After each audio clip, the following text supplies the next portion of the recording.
Kwanza nataka kusema ya kwamba tunashukuru sana kuwa na hii nafasi kama kaunti ya Homa Bay, kuwa ndio waandalizi na hosts wa Madaraka Day mwaka huu.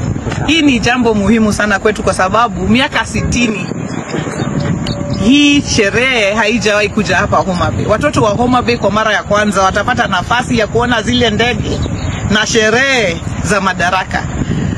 Mambo ya landing sites, na mwaka huu tunaongea juu ya uchumi samawati, blue economy, na mambo ya maritime.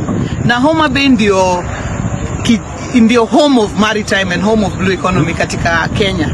Na vile tulikuja hapa na rais, hapa tunaposimama sasa, mwaka wa 2023 January, hapa hakukuwa na ipia. Kulikuwa na pia ambayo ilikuwa imebomoka na ilikuwa kwa miaka 50 hakuna mtu ameiangalia. Na vile alisema hii pia itajengwa na Kenya Ports Authority pamoja na Kenya Shipyard, watu walifikiria labda ni utani. Lakini kwa miaka miwili sasa akirudi this June atapata kwamba kuna pia, na tuko tayari kwa meli kubwa na ndogo kuja hapa na kuchukua bidhaa na watu. Jana tumekuwa na wawekezaji wamekuja hapa kutoka Netherlands. Wakiona hii wamesema wanataka kuleta hapa cruise ship ambayo itakuwa inatoka hapa na tourists zikiwatoa Masai Mara ikija hapa waende mpaka Mwanza, waende mpaka Serengeti.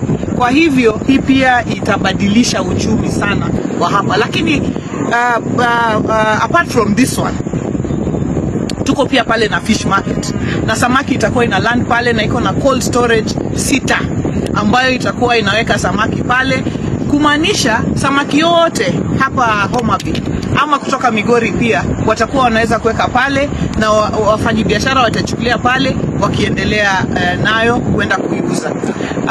Tuko na fish landing sites zingine 3.